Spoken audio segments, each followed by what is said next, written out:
I'm Theo. And I'm Juliet. And this is Apologies Accepted. We offer an entertaining look at some of the big issues in history by examining public apologies of the famous and infamous. We're looking at politicians, serial killers, actors, and you. Send us a public apology you would like to make, and we'll read it on the air and give you a chance to redeem yourself, or just get some guilt off your shoulders. We're here for you. Once a week, maybe more if you're really, really sorry.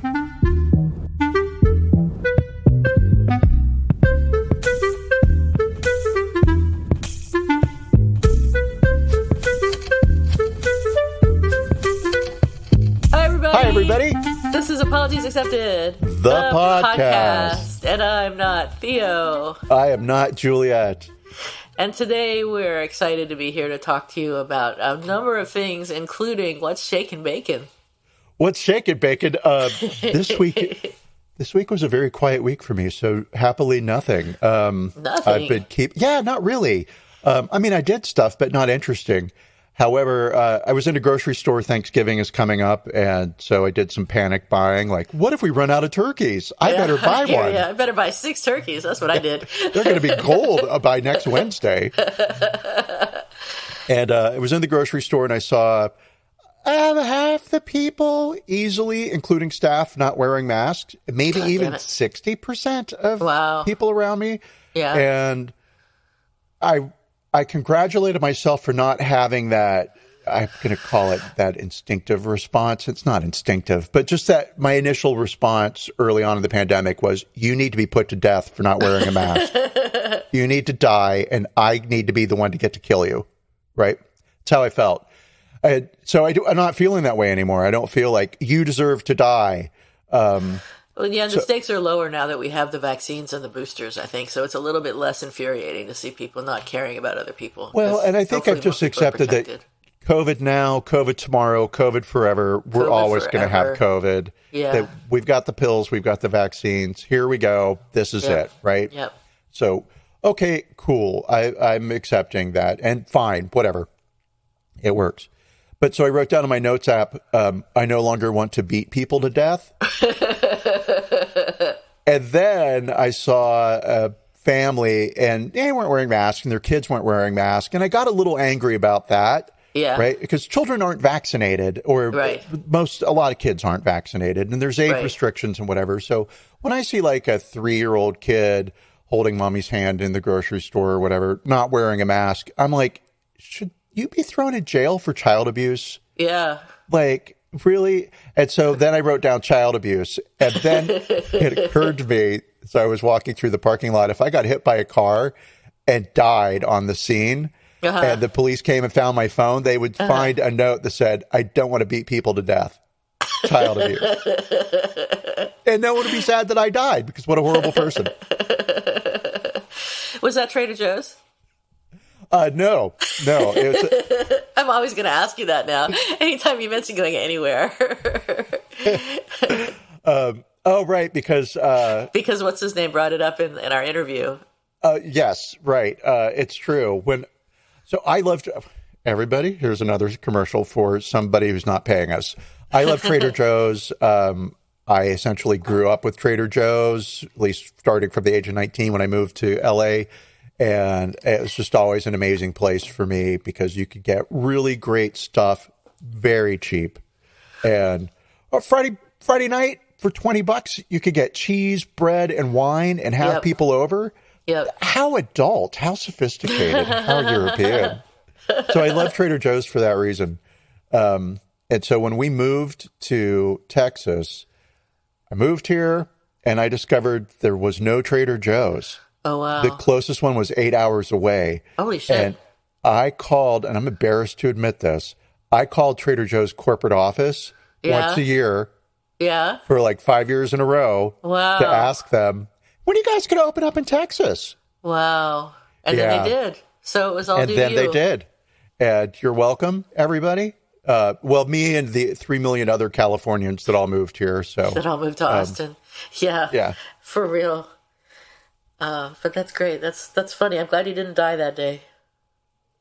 Or you would have had a great story to tell on a podcast, and that would have really boosted the ratings. I wouldn't have a podcast without you. Who am I going to do this podcast with? Oh, you'd find somebody.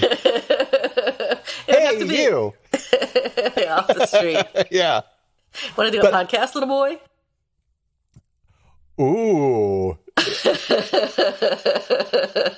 That just went places. Speaking of little boys, we have a topic today. Oh, we do, but yeah, what's shake and bacon? You have to tell me. I'm excited because today we're recording this podcast on Friday instead of Sunday, as is our usual habit, because over the weekend I'm going to go down and be a tourist in San Francisco and hang out, stay in a hotel at Fisherman's Wharf, and just kind of wander around in the mornings and see what's shaking bacon in the early mornings at Fisherman's Wharf. It used to be when I would do this, it was 20 years ago, and I used to go down and run along the wharf and the piers and stuff, and you would see fishermen like coming in with fish and setting up the stalls and shit like that. And I bet that's not the case anymore. But we'll see. We'll see what's going on in the early mornings down at Fisherman's Wharf. I'll take my dog and I'll walk around and check out everything. And that's the big excitement of my weekend. So I'm really actually looking forward to that. Taking some pictures and seeing the seals on Fisherman's Wharf, or the sea lions, or whatever the hell they are, and just checking out the tourists. It shouldn't be too crowded because it's November, so it's kind of cloudy and gray this weekend. So it's perfect weather for San Francisco. That is really cool. I think it should be fun. But that's really all that's going on. I was telling Theo before the podcast started that we had bought way too much food for Thanksgiving. So I'm sitting here in this kitchen overloaded with all kinds of crap that I'm never going to be able to eat, especially since we're going away for the weekend. So it's probably all going to go bad. But when I get back on Sunday, I'm going to make a sticky toffee bundt cake with a bundt pan that Theo happily, graciously, and generously sent me. So I'm totally excited about that. I never would have bought myself a bundt pan. So you've made Thanksgiving possible, Theo. Oh, because of the bundt pan. Because of the bundt pan. Well, we all know how important bundt cakes are to Thanksgiving. Absolutely. They're the reason we have Thanksgiving. Absolutely.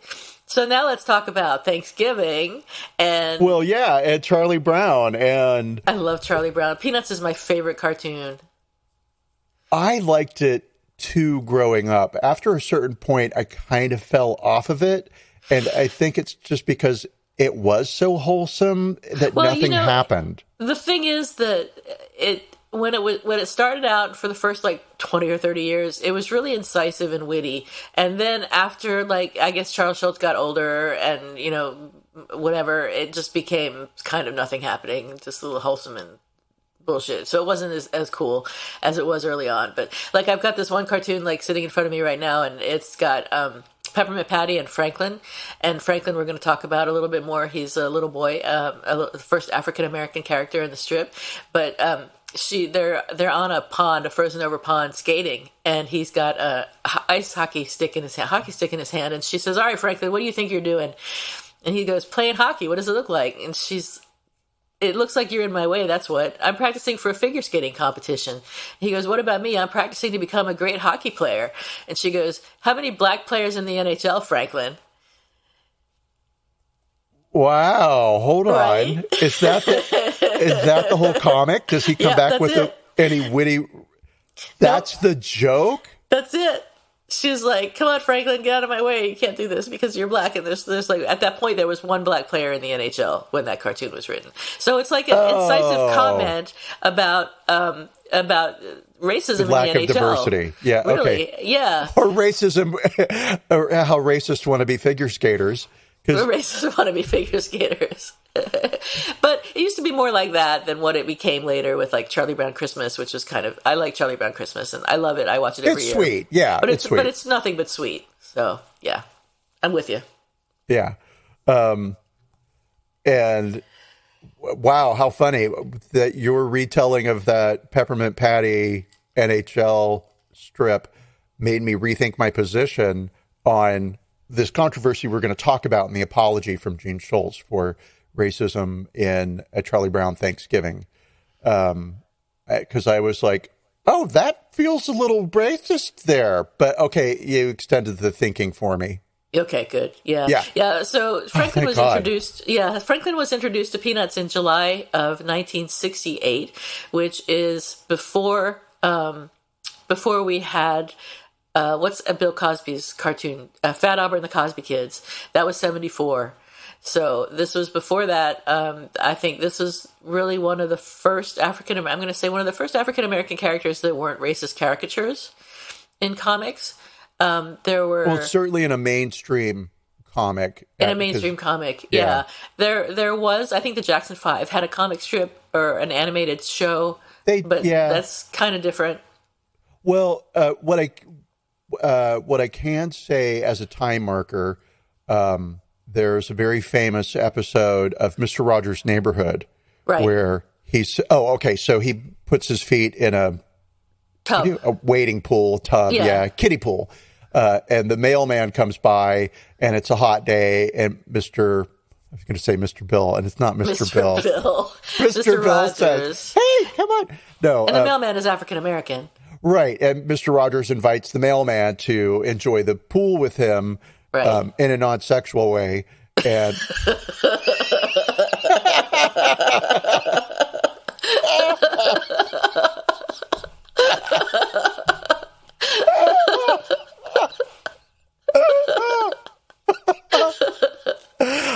I said it, and I think it's so funny. It is funny. And dumb. But he invites the mailman to come and cool off and stick his feet in the pool. And the mailman's like, "Yeah, I've been walking around all day. Great, I'll do that." And of course, the mailman is African-American or black. Yeah. And the shock at the time was they were both sharing the same water on TV. And swimming pools and stuff were segregated mostly at the time. If they weren't segregated by law, they were segregated de facto. So yeah, exactly. Yeah. And so it was, a nice way for a children's show to introduce children to the concept of equality. See, we're sharing the same water and nothing happened. I actually invited this person to come join me, and this person graciously accepted, blah, blah, blah, right? So, big event in children's Possibly TV. A big deal. Yeah, which sounds so weird today. And I don't think it was big for the kids as much as it was for the parents, right? Well, right. It's only big for kids are fine with whatever, right? Yeah. If you told a kid, "Today's the day we have to paint ourselves green and walk backwards down the street and sing hippity hoo," they would do it. As my grandnephew is about to find out. Grandnephew? Yeah, my niece had a baby, and so... She did? Yeah. I didn't know that. Okay, anyway, we'll talk about that later. What's shaking, bacon? Congratulations. My 5-year-old niece had a baby. That's physically impossible. Apparently she's pretending to be 30 now. She must be older than I remember, yeah. Wow. Okay, I derailed you, so... So do we want to talk about peanuts, or do we want to talk about Thanksgiving first? Because it is Thanksgiving week. It is Thanksgiving week. We will have some people who are driving to their families and looking for an escape from knowing what's about to come to them. Thanksgiving Day with the family. I'm sure it'll be fine. It'll be great. Everyone will be happy. No one will get messily drunk. No one's going to commit right any here crimes. Would be the first. I'd show up drunk. Right? Totally. I'm here. Yeah, but I mean, the political landscape is much better. So yay. Anyway, let's talk about what is Thanksgiving, because this episode there are charges leveled against a Charlie Brown Thanksgiving for a racist moment in the show. Potentially, yeah. And so, which is really what we're going to examine. But, to say racism and Thanksgiving, what a weird mix. Not at all. It's a tradition that goes back hundreds of years. To the beginning of Thanksgiving, yes. I almost said thousands of years, but that's literally impossible. Okay, so the history of Thanksgiving. Let's learn some cool stuff. Oh, cool. Let's see if you learned some cool stuff. Maybe I will. Lie and just say how cool. How cool. I'm already impressed. My feelings won't be hurt at all then. Okay, great. So starting back in September of 1620, 102 religious separatists and land speculators left Plymouth, England, and 66 days later made landfall near Cape Cod. And a month later, they sailed across the Massachusetts Bay to begin a new colony at Plymouth, Massachusetts, thus committing the first crime in American history, a lack of creativity. They left Plymouth, England, and they landed in Plymouth, America.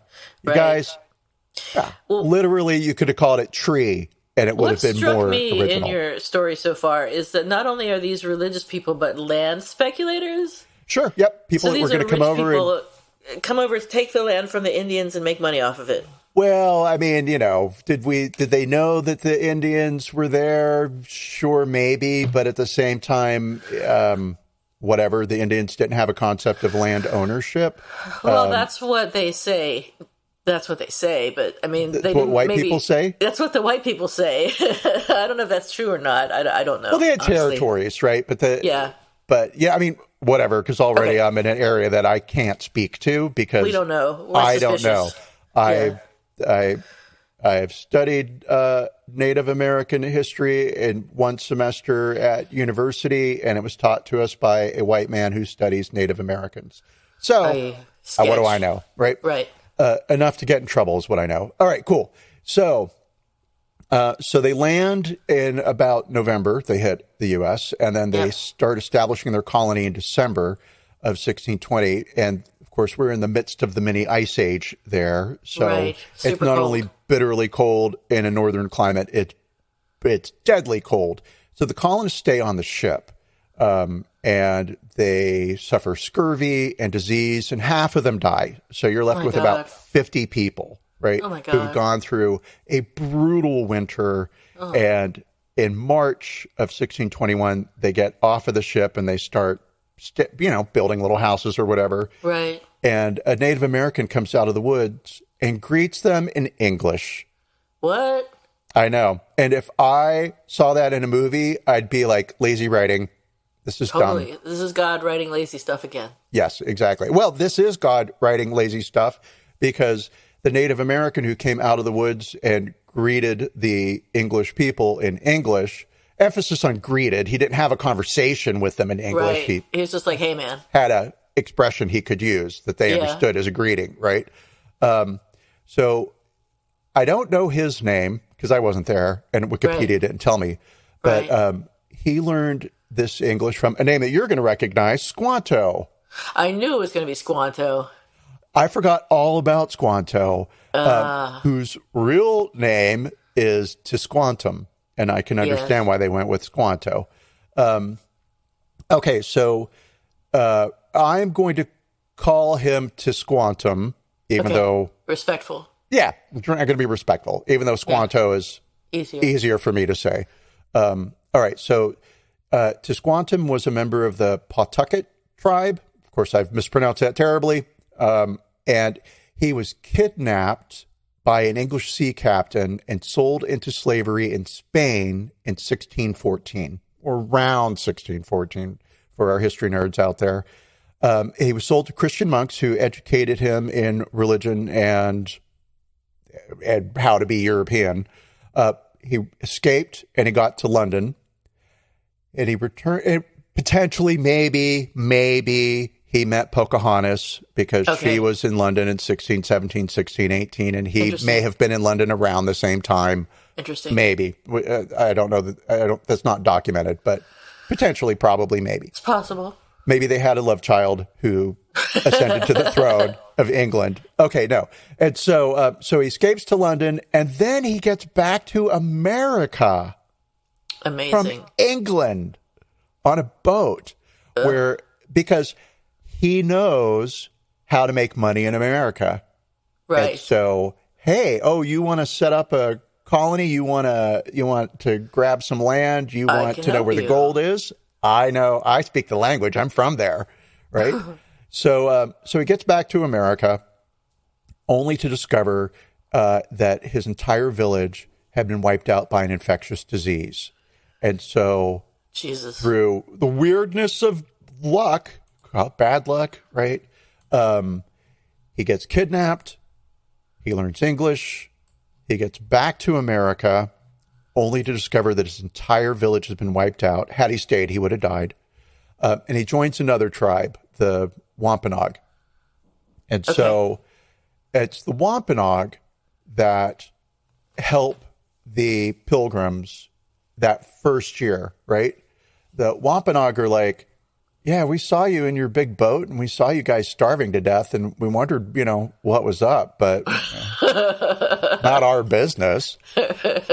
And so the Indian that had stepped out of the woods had learned some English from Tisquantum, and Tisquantum was brought to the village and met the pilgrims and showed them what foods to plant and how to grow these specific crops here in this country and what things to avoid and what you can eat. It's really nice of them. Cool. Very nice of him, right?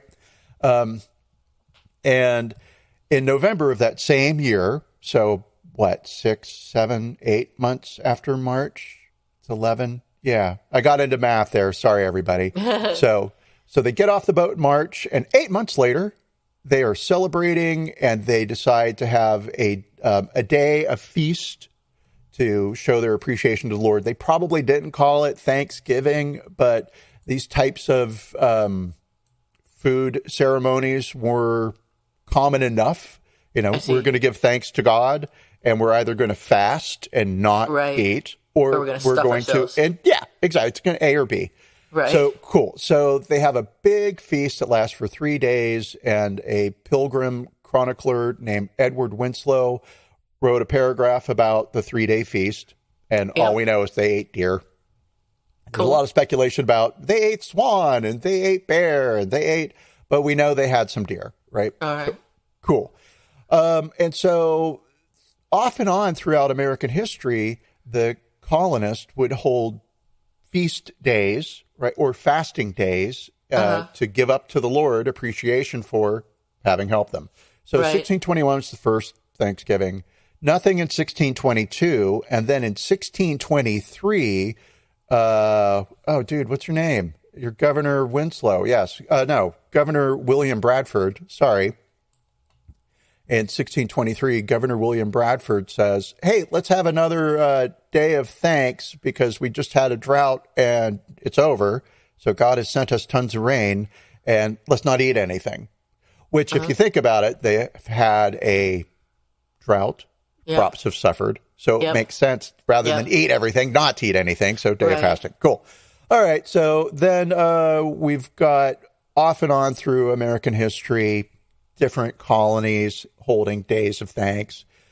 During the American Revolution, the Continental Congress designated a couple of days as a Thanksgiving Day throughout a year. That grammatically doesn't make a lot of sense, but it's just to say that the U.S.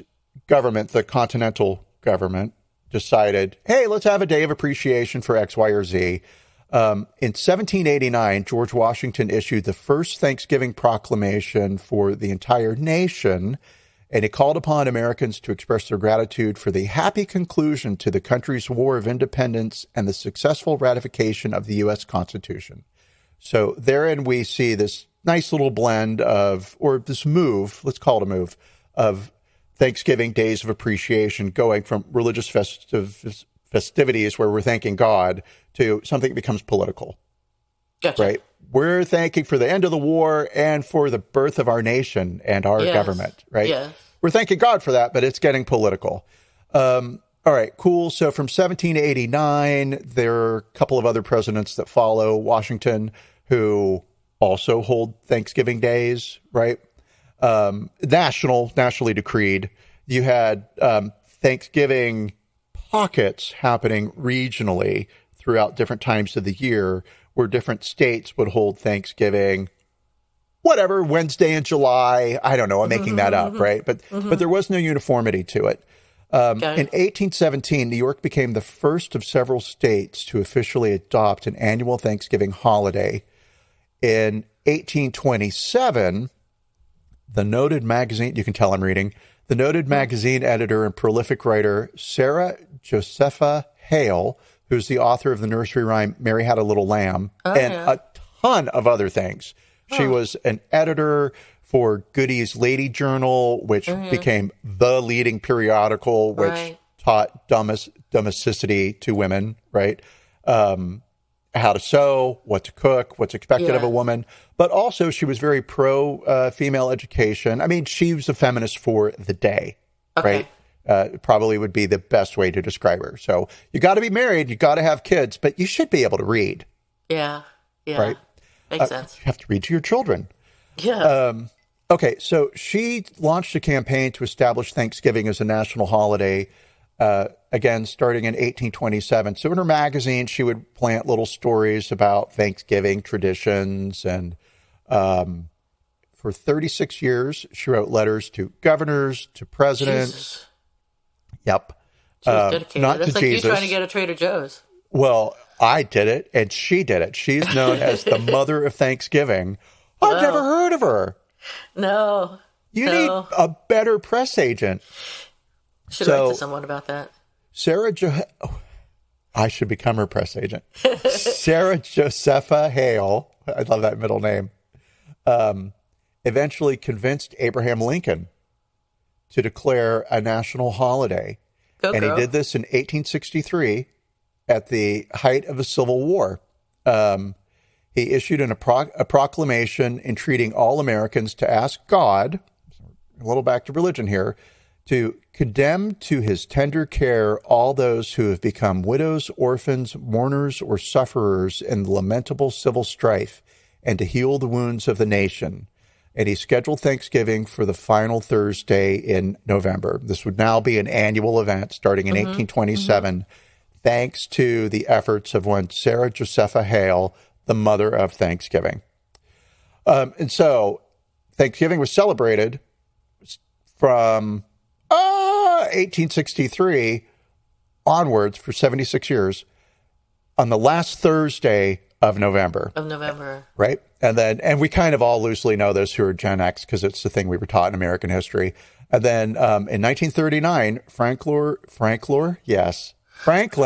Delano. Hi, and there's a nice bridge to our topic. Franklin Delano Roosevelt. I know, right? Look how smart I am. Moved the holiday up 1 week. So it was going to be not the last Thursday, but before the last Thursday, which isn't confusing at all. Right. In an attempt to retail sales. He wanted to increase retail sales because the economy had burst during the Great Depression. Roosevelt's plan became known as Franksgiving, and people were not happy with it. They thought he was an asshole, right? And there was passionate opposition, which is so weird because who cares? Well, one, I mean, yeah, who cares? And then two, if you tried to move it back, all those people that were bitching before they'd be bitching. Yes, right. So bitches are going to bitch. I made that saying up just now. All right, cool. And so starting in 1941, it moved to I call it the fourth Thursday, but before the last Thursday. And that was all done in an effort to help retailers prepare for Christmas. Oh, I did not know that. That is an interesting story. Well, thank you. Yes, how cool. You are welcome. These last 15 minutes were not spent in vain. Absolutely not. From landlords moving over to America to take advantage of the poor Indian people to saving money for making money for retail. Listen, I don't know. Apparently, no one's told you. We are a capitalist society from the beginning. This whole life is nothing but about money. Seems to be the case, man. Yeah. Well, anyway, let's not get unhappy. Let's get happy and talk about the Charlie Brown Thanksgiving special and this controversy. Yes. So the Charlie Brown Thanksgiving special, let me see. Let me go through. I've got it right here. Don't panic, anyone. I'm not delaying at all or stalling for time, not one bit. I was so fascinated by Theo's rendition of American Thanksgiving history. I completely lost track of everything. So the animated special of Charlie Brown Thanksgiving came out in 1973, and there's some controversy recently over this special because one scene, a sequence of the special shows Franklin, who we'll talk about in more detail in a minute, shows him sitting on one side of the table all by himself. So Franklin, as I mentioned earlier, is a little boy in the comic strip Peanuts, and he showed up for the first time in Peanuts in 1968. He's the first African-American character in the strip. And according to Peanuts.com, He plays baseball. He's learning guitar. He's a member of a swim club in 4-H. He's supportive and smart and always willing to lend a hand. He enjoys spending time. I love this part. He enjoys spending time with his grandparents and learning about the old days from them. And me, as a person of grandparent age, practically, thinking about telling a kid about the old days cracks me up. Because what we talk about new age music, new wave music, new age music, new age music. That too. That's part of the old days. Crystals and chimes to make song.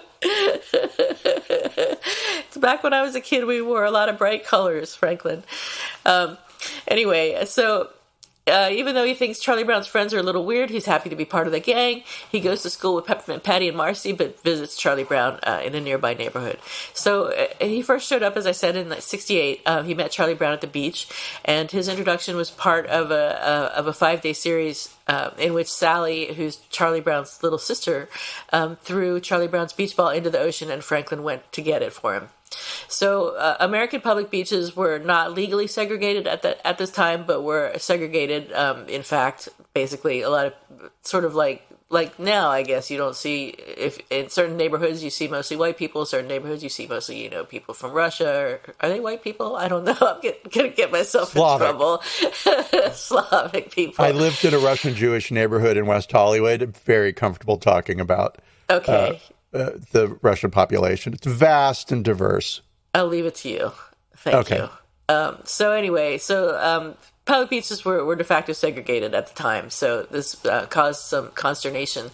And Franklin later even visited Charlie Brown's house, and as I mentioned, found some of Charlie Brown's friends to be weird, which is, legitimate. And then he last appeared in 1999, which is the year before Charles Schultz died, sadly. But there may never have been a Franklin if it weren't for a LA school teacher named Harriet Glickman, who wrote to Schultz in April 1968, which was it was 11 days after the assassination of Martin Luther King Jr., and she urged him to introduce a black character into Peanuts. So obviously racial tension was high. There were riots and desegregation in schools, and the assassination of Dr. King included. Schultz wrote back saying that he had thought about it, but he didn't want to appear to be patronizing. He said, "I would be very happy to try, but I am sure that I would receive the sort of criticism that would make it appear as if I were doing this in a condescending manner." But then one of Glickman's friends got enlisted to write to Schultz too, and he wrote saying, "The introduction of a black character would, quote, ease my problem of having my kids seeing themselves pictured in the overall American scene. Secondly, it would suggest racial amity in a casual day-to-day sense. You mentioned a fear of being patronizing. Though I doubt that any Negro would view your efforts that way, I'd like to suggest that an accusation of being patronizing would be a small price to pay for the positive results that would accrue." And there I use the word Negro, which is kind of off the table these days. That's the word that was used at the time as the respectful term. Or so it was considered, but not anymore. I maybe should have not said it. I don't know. I'm not quite clear on what the right thing to do is. I mean, I'm going to say it's okay, but it's not my place to say it's okay. I will say it's a word I don't take. It's not even my thing to take offense. When other people say it, nobody ever says it, right? So I can't even say when other people say it. Right. When I trip over it, when I read it, it all depends on context. Okay. Right? So somebody in the 21st century uses that word, they mean it in a derogatory fashion. Right. Like if I were using it to refer to somebody in my day-to-day life, that would probably be a big fat no-no. I'd fall down in fucking shock if you did something like that. What? But it's then you have the United Negro College Fund. That's true. Right. That's and true. Then we also have the NAACP, the National Association of Colored People. And so these are terminologies. These are words that were used at a time in polite society to talk about various other people of color. Right. And so I think So I apologize for any right. offense, but no offense was intended. And if anyone would like to write and tell me that I should never say that word in any context again, I will take that to heart. But also have a real reason behind writing in to say that. Just don't do it because you're like, fuck them. I open the door. Yeah, because that's what I would do. I'd be like, you don't say that word. Okay. I have power over somebody's life. Sure. So, in an interview with Charles Schulz in 1988, he said, "I finally put Franklin in, and there was one strip where Charlie Brown and Franklin had been playing playing on the beach, and Franklin said, 'Well, it's been nice being with you. Come on over to my house sometime.' Some people didn't like that. Another editor protested once when Franklin was sitting in the same row of school desks with Peppermint Patty and said, 'We have enough trouble here in the South without you showing the kids together in school.' But I never paid any attention to those things." I cannot. I mean, I can believe that. I cannot believe that. You'd think in 1968 It's people would fucking be over shocking. it, but apparently not. Charles Schulz said, "I never paid attention to those things, and I remember telling Larry at the time about Franklin. He wanted me to change it, and we talked about it for a long while on the phone, and I finally sighed and said, 'Well, Larry, let's put it this way. Either you print it just the way I draw it, or I quit. How's that?' So that's the way it ended." I mean, great. Fantastic. That's exactly how you handle those things. Yeah. I should try that at work. Well, if somebody's pushing racism on you, yes, you Yeah, should. then I will, for sure. Right. But if it's get to your desk on time, that's another thing. I quit. I can't work under these conditions. All right. In a later conversation with Harriet Glickman, she said, "My parents were very concerned about others." And I'm reading this because I like what she has to say, and I'm contrasting it with what you might hear today. Maybe the circles that I travel in are negative, but I don't hear a lot of this kind of conversation today. I don't know. So anyway, she said, "My parents were very concerned about others and the values that they instilled in us about caring for and appreciating everyone of all colors and backgrounds. This is what we knew when we were growing up, that you cared about other people. And so during the years, we were very aware of the issues of racism and civil rights in this country. And remember, when I was young, black people had to sit at the back of the bus. Black people couldn't sit in the same seats in the restaurants that you could sit. The period before I wrote the letter was the major period of civil rights activities. Every day I would see or read about black children trying to get into school and seeing crowds of white people standing around spitting at them or yelling at them, and the beatings and the dogs and the hosings and the courage of so many people in that time." I just like what she says about her parents trying to instill this value of equality in the kids growing up. I think that's really sweet, and that's really important. And I'd like to hear more of it. So get on that, Theo. I am working on that right now with this podcast. You're welcome. Yeah, I read that same thing, and I liked her further explanation about what prompted her to write into Schulz. What do you mean? Oh, well, so Tell where us. she said, I will tell you. So in that same interview, she says, it wasn't as if one day I said, "Oh, things are bad and Martin Luther King was shot and I should do something." It was the accumulation of all the years of seeing the discrimination, the segregation, the hatred and all. And I just thought maybe I'll do something. And I realized that Peanuts was the most beloved comic strip in the country. And I wrote not only to Schulz, but I also wrote to a few other cartoonists as well. And so, yeah. And I liked that it was, oh, hey, my whole life I've been aware of racism, and this one event was sort of I don't want to say the last straw, but showed me that, like, oh wow, this is only ever going to get worse if we don't do something about it.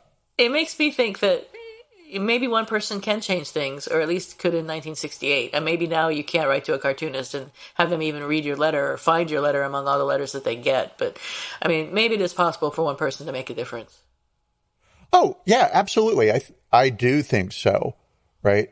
But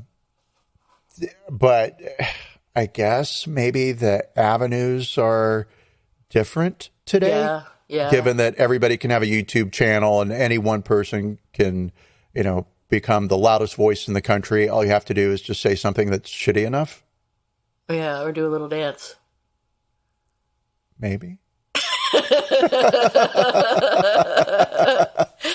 So back to the Thanksgiving special. Yes. 1973 animated special of Charlie Brown Thanksgiving. Franklin is sitting on one side of the table by himself in a lawn chair, and the other kids are sitting on the other sides of the table in various chairs of various descriptions, and they're eating toast and jelly beans and popcorn. And it's pretty obvious that they just put this thing together ad hoc with the materials they had available. So, but Darnell Hunt says he's the Dean of Social Sciences and Professor of Sociology and African American Studies at UCLA. And he said to Yahoo Life, having Franklin on this long side by himself, you could interpret it that no one wanted to sit next to him. Hunt, who remembers feeling included in ways I hadn't before when he first saw Franklin in a Peanuts comic strip, says that Schultz probably thought he was doing a good thing by including the character at all. But Hunt said it's a classic example of what can be missed even when you're trying to be inclusive. Today this would not be acceptable, says Hunt. It really does speak to the need for more inclusive creators and storytellers behind the scenes who produce these images. He adds, that's why it's so important to have people in the writers' rooms and in production who might be more sensitive to these issues. I mean, he's not wrong. He's not wrong. He's absolutely not wrong. Darren Bell, who won a Pulitzer Prize for editorial cartooning, said that a lot of cartoons are like Rorschach tests, in which people have their own interpretations of certain scenes. When I saw that image of Franklin, my first thought was Charles Schultz really wanted Franklin to be seen, and Franklin was really important. He added that Peanuts was a kind and inclusive comic strip. And I think this is these are the folks who were on a panel. Yeah, so the Charles M. Schultz Museum held a panel for Black cartoonists, and within that discussion, they didn't really address, but they talked about the charges of racism. Yeah. In that scene, right? And one of the cartoonists, Rob Armstrong, said very clearly, listen, I know that Charles M. Schultz was by no means a racist, and here's my experience with him. Yep. And I told you when I was researching this, there were two things that made me cry. Yeah. Yeah, so I'm going to do it now. It was Armstrong's recounting of meeting Charles Schultz. So when Armstrong's comic got picked up, and I'm so sorry, I know it's Jump. Thank you. I was trying to call it Jump Street, and it's like, it's not Jump Street. That's a TV show. Yeah. So when Jumpstart got picked up by United Syndicate, sure. He asked the editor, hey, I'd like to meet Charles Schultz. And the editor was like, yeah, you and everybody else, so no. Right? Aww. But send him a strip. And so Armstrong sent him a strip. A published strip is what I'm trying to say. He didn't draw something special for Schultz. And in that, one of his figures is in the shower singing a popular song, Hang On Sloopy, but instead of the word Sloopy, she uses Snoopy, and that's referencing Peanuts and how cute, right? Yeah. And so that's a strip that Armstrong sends to Schultz. And then a year and a half later, Armstrong gets invited to Charles Schultz's studio and gets to meet Charles Schultz. And when he walks into the studio, he sees that his drawing that he sent was framed over Schultz's desk. Wow. Right? And it was this discussion that they had, and they were friends for like 20, 30 years, where Schultz was like, yeah, I really can't draw a Black person's experience. I can't write a Black person's experience. Mm-hmm.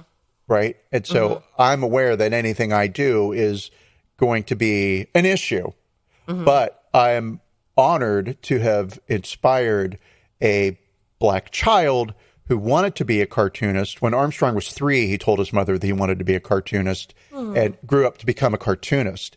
And it was the representation of Franklin in Peanuts that showed Armstrong that he could grow up to become a cartoonist.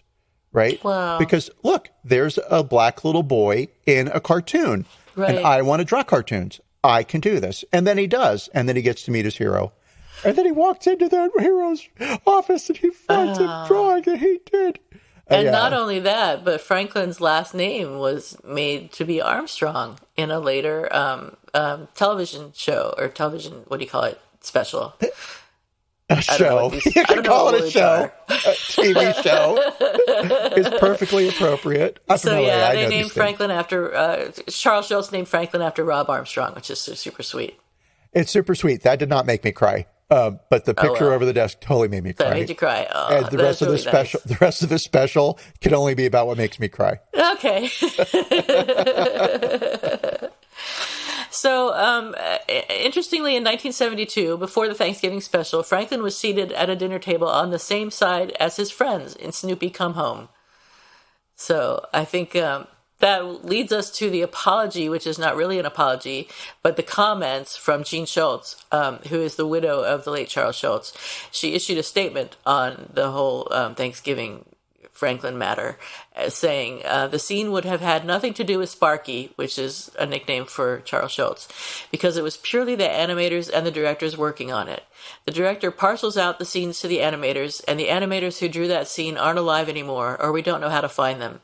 The controversy first popped up a couple of years ago. I've probably watched the special a dozen times, and I hadn't noticed it, but I wouldn't notice it. It's to be noticed now. In a blog post previously published on the Charles M. Schultz Museum and Research Center website, Jean offered a little more context to what likely happened back in the 70s, writing, "While it can't be known now which animator drew that particular scene, you can be sure there was no ulterior motive. I fall back on Peppermint Patty's apology to Charlie Brown, explaining she meant no harm when she criticized his poor Thanksgiving offering, which goes something like, 'There are enough problems in the world already without these misunderstandings.' To suggest this show had any other messages than the importance of family, sharing, and gratitude is to look for an issue where there is none." Now, I kind of don't like that so much, because it's just like saying, well, maybe you're offended by it, but you shouldn't be, which is a common response to racism. Yeah. But. Well, right. And that's it exactly. So I liked a lot of what she had to say, particularly the acknowledgement that, hey, this concern about Franklin sitting on the other side of the table alone isn't something that I ever noticed, nor would I have ever noticed it. But it is to be noticed now. Exactly. Right? That was perfect. I think that is perfect. And if she had stopped there, I'd be like, wow, you're really progressive. That's great. And yes, and you're right. Right. Because it hits the real issue, which is sometimes we are inadvertently racist. Yes, exactly. Yeah. And another person a lot of times can look at something and say, I mean, Rob Armstrong was, who again was the little black boy who grew up to become a black animator, said during the panel that the scene where Franklin's seated at the table on the other side, away from all the other characters, is exactly how he feels every day. Right. So sad. That's going to make me cry. Well, you cry too? I'm going to cry. We're going to have to stop doing this show. So many people are like, please. So, yeah, in a way, it actually does speak to how people of color feel in this country. Yeah. Included but excluded. Oh, so sad. Yeah. I mean, and fair enough. I mean, the way anybody feels about anything, everyone's entitled to have their feelings. It's not for me to say somebody shouldn't feel that way. But then, it's sort of the territory that Jean's moving into when she says, well, that wasn't the intention of the show. And anybody that comes there's no problem. Right. Well, I mean, maybe not quite. Yes, you could extend her argument to that point and pull it into that territory. I'd like to keep it in that nice marshmallow middle ground of, she's a nice older lady. She gets it. She doesn't understand it emotionally, but she understands that other people are upset and that they have reason to be, and that there are experiences that she nor her husband could have ever related to. And therefore, I don't want to say they didn't try, but they didn't pretend that they could. That's a better way of putting it forward. Yeah. So that's fair. Yeah. So let's rate the apology. Yeah. Well, yeah. I think personally, I think there should be no rating because it's not an apology. And even if it were an apology, it would not be for two white people to accept it or decline it. Well, right. But I mean, we could rate it.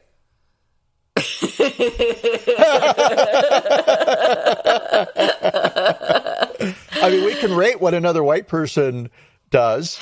That's true. You're right. We can. Yeah, we can. I give us permission to do that. All right.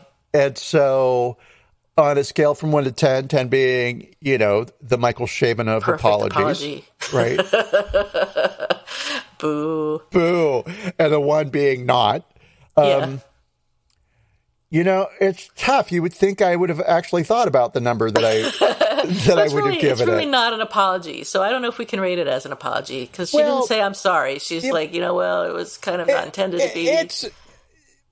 So as an apology, because she does technically use the word apology when she says, I might mirror Peppermint Patty's apology, right? That's true. And so that's a bit dismissive. But on the other hand, is it? I don't know, right? Right. Because Peppermint Patty, it's just the whole wholesomeness of Charlie Brown of Peanuts, right? Mm-hmm. And Gene Schultz is somebody from that world of wholesomeness. Whether there's inadvertent racism or not, it's another thing. But she. So, oh God, I don't know. It's a 4. You should really read more early Peanuts, because they were really fucking funny. But okay, I'll say I will, because I always say that's what we do on this podcast. I'll totally do that. And then I get up and I say, I have nothing to do. So if I'm going to rate this apology, I'll give it a 6. Okay, I gave it a 4, so we're both dancing around a 5, so that's a 5, right? Fair enough, it's a 5. 4 plus 6, yeah. So it's a middle ground one. She acknowledges that some people have real feelings around this issue, and does the kind of it's not quite a "I'm sorry you feel this way" apology, but it sort of is. I'm sorry that you feel this way. We didn't mean for you to feel this way. And so, it's not a stellar apology. But for me, what was stellar was her acknowledgement that it wasn't an issue that was on her radar, but she recognizes that it's on the radar now. Got it. Okay, fair enough. So not a total discounting, but, also not a total affirmation. I think that's fair. And I think we should talk about who's sorry now. Oh, well, actually, I have to tell you the other thing that made me cry.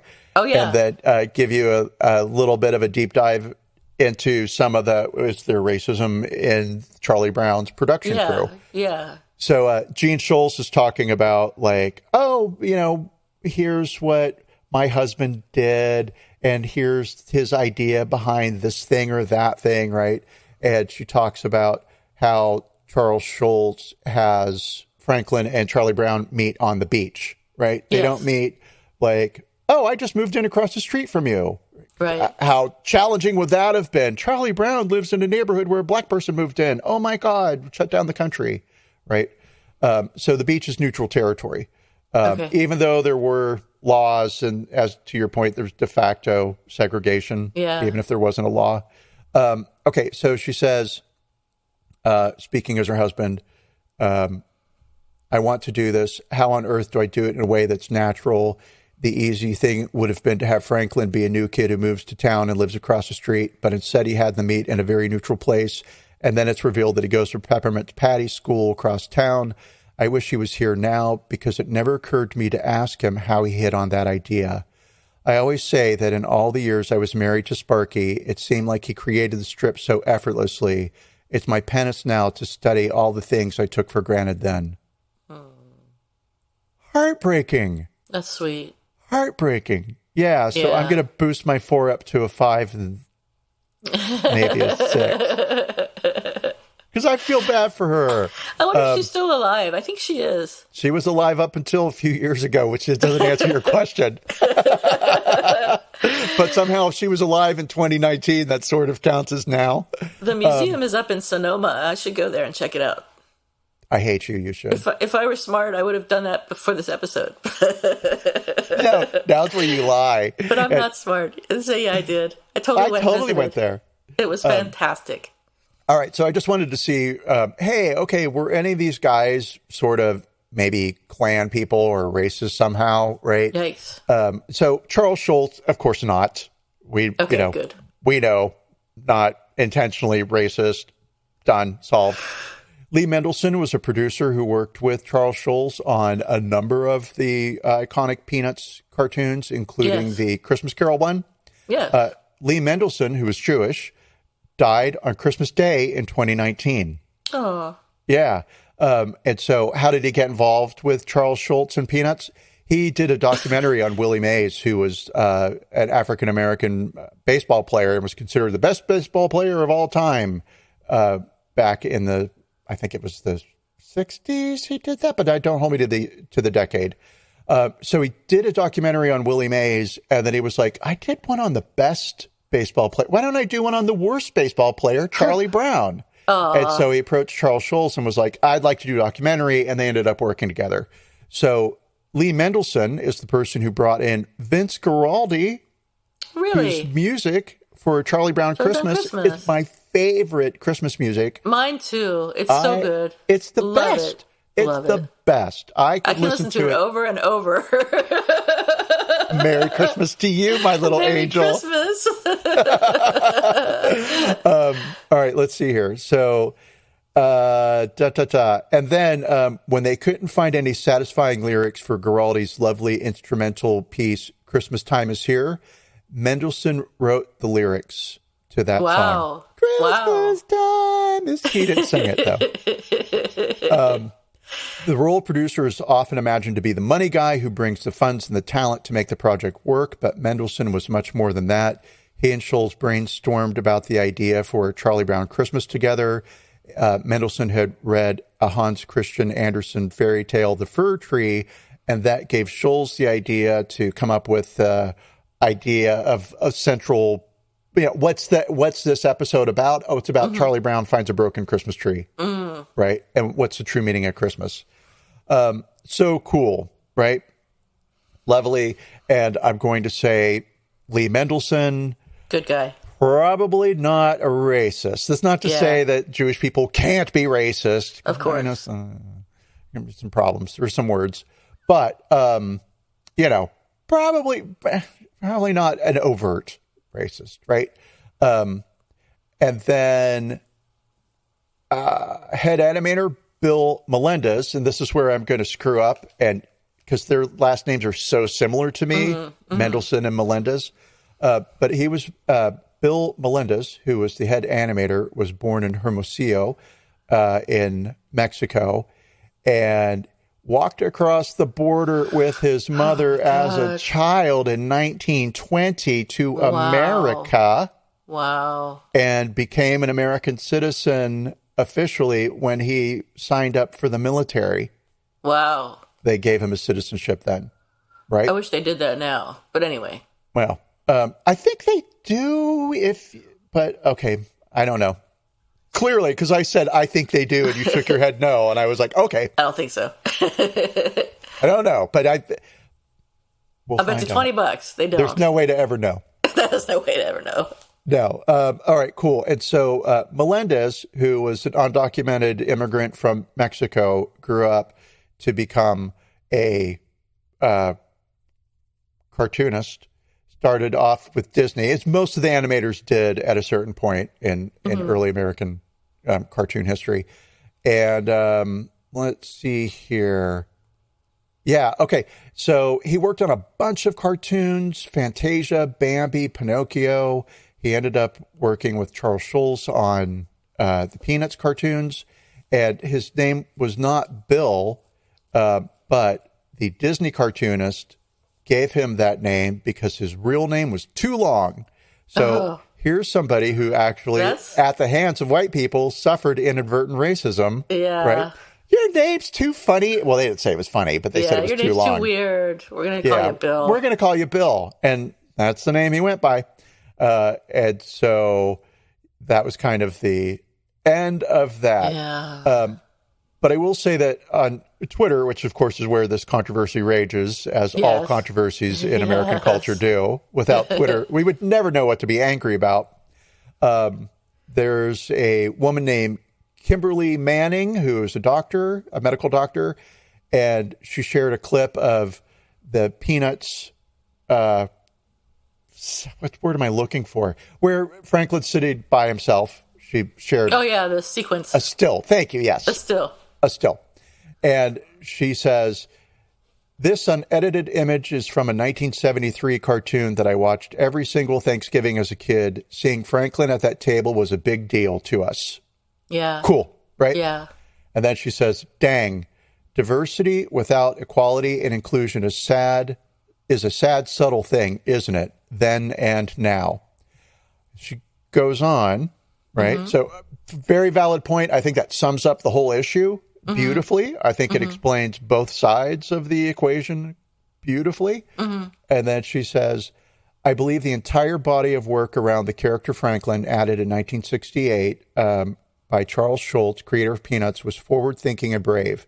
This isn't a dig at his legacy or intentions. But regardless of the many interpretations of why Franklin sat alone, he did. And then, I dove into her Twitter comments, because how do you not when you see something that's wow, that's really reasonable. Yeah. And this is the way I feel. Here's why, but I understand, right? It's everything. She's got it all down in a tweet. So smart. She should have a podcast. And so the very scientific survey that I conducted by looking at 2 comments in her feed, right? Where people had, and surprise, white people had that knee-jerk reaction of, this is ridiculous. Right. There's no need to be upset about it. It's a cartoon. However you might want to put that, right? I went and looked on their feeds. Yeah, racist. If not racist, at least white supremacist, because some of the stuff they liked, I was like, oh, yeah. So, right. Like, on one hand, I could say, yeah, it feels kind of ridiculous to say, oh, this is racist. But then if I think about it for 2 seconds, it's like, you know what? It wouldn't have occurred to me that it's racist, but I can absolutely see why somebody feels that way. And looking at it, yeah, I can agree. Sure. There's something going on there that the people at the time didn't recognize. They thought they were doing good, right? At least you're invited to the party. Right. Right. So, yeah. And then I looked into the episode last night with 21st Century Eyes, and I am not diminishing charges of racism, but I do want to say that I can project myself 50 years into the future, and here's some other things that are going to be problematic with this. Oh, boy. Yeah. So we have the misgendering of Peppermint Patty by Marcy, who calls Peppermint Patty Sir. Yeah. A lot, right? So is that homophobia? Is it transphobia? Don't know, right? We have sexual harassment, where Peppermint Patty is after Charlie Brown and forces herself upon him. Right. Right? He doesn't want her. She calls him up and says, hey, I'm coming to your house for Thanksgiving. And she flirts with him. And we could even say stalk. It's a lot of harassment. Yeah. There's misogyny in the form of humor that Peppermint Patty is reversing gender roles. So it's funny because it's a woman who's chasing a man. So that makes it funny. So that's misogyny, in my opinion. There's bestiality because we have the animals who cook the dinner. What?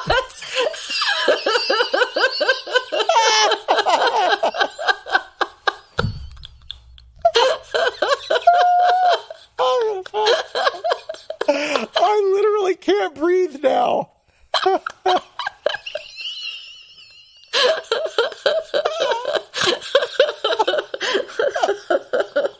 Snoopy serves. He's got to wear an outfit.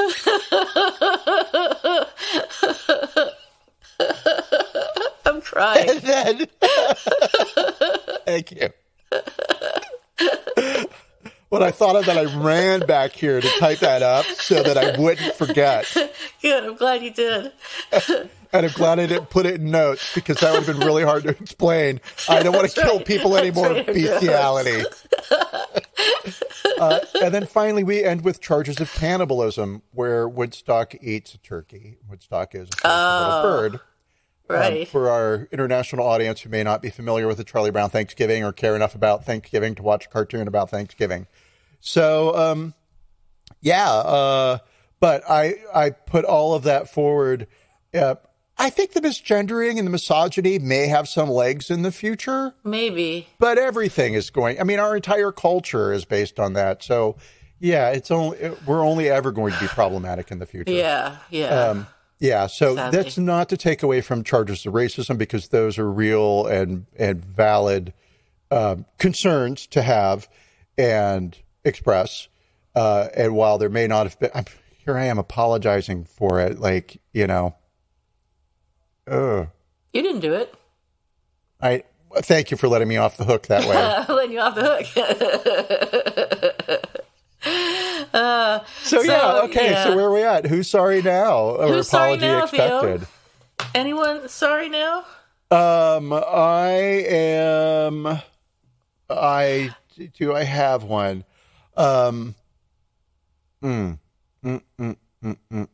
If you don't, I have an apology expected. Why don't you go, and then I'll have one.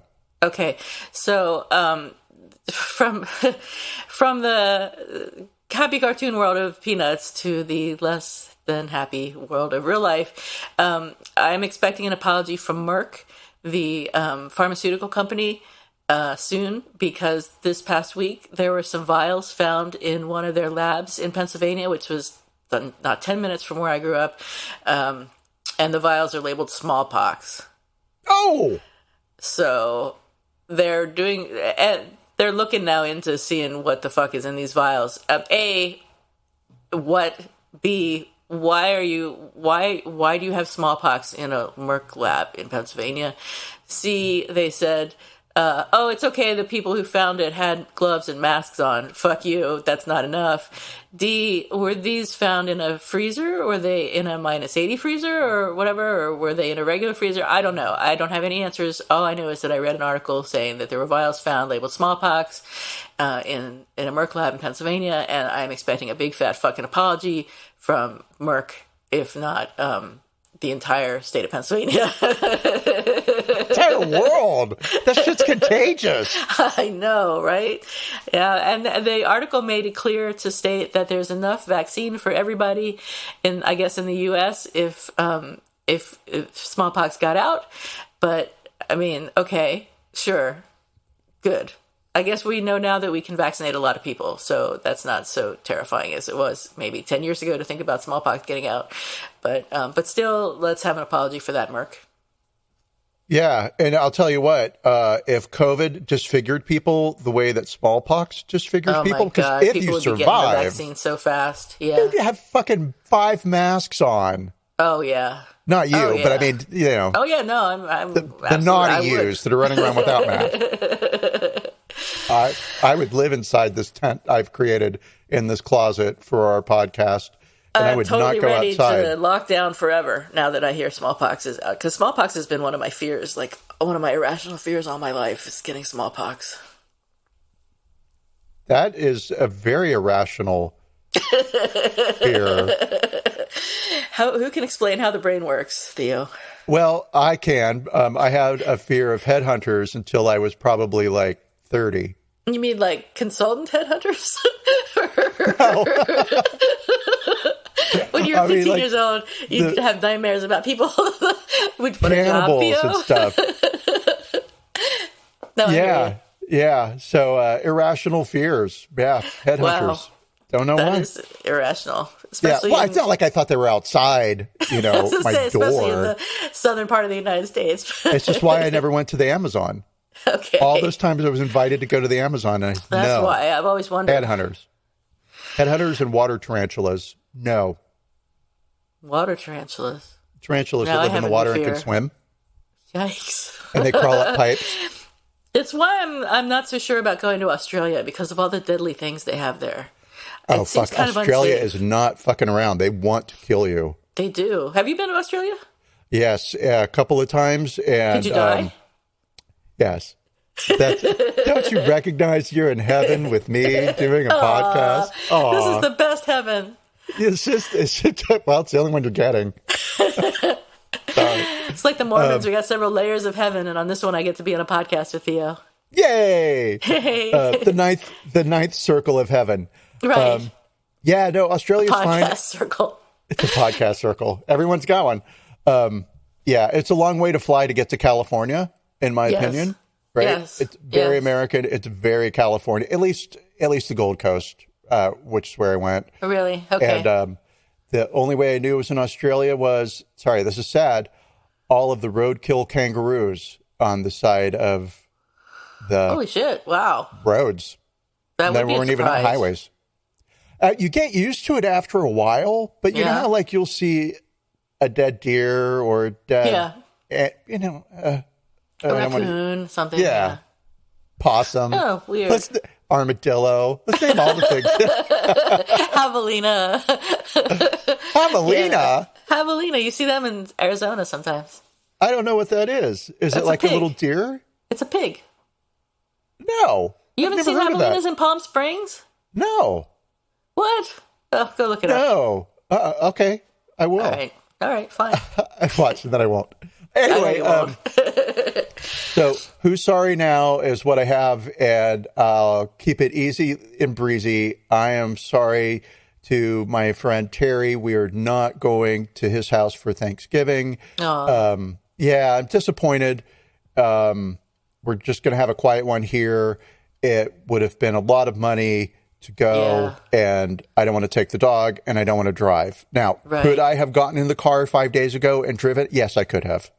Right. So could I have done this thing? Yes, I could have. Did I want to?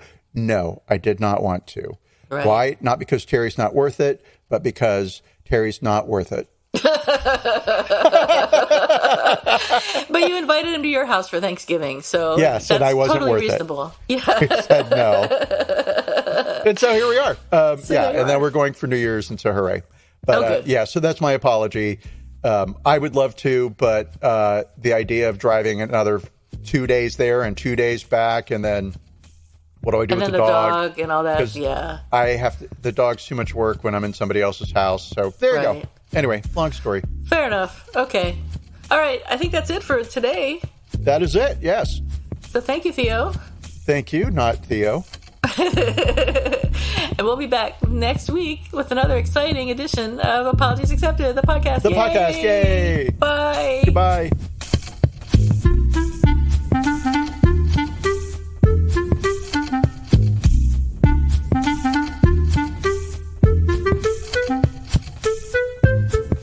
Thank you for listening to Apologies Accepted, the podcast. You can find links to the articles and the sources in the show notes. To submit an apology or find out more, visit us at apologiesaccepted.net, where you can also find our merchandise. We're on Twitter at Apologies Accepted. And on Instagram at apologies.accepted. You can support our important work at Patreon.com/Apologies Accepted. And fuck Facebook. Bye.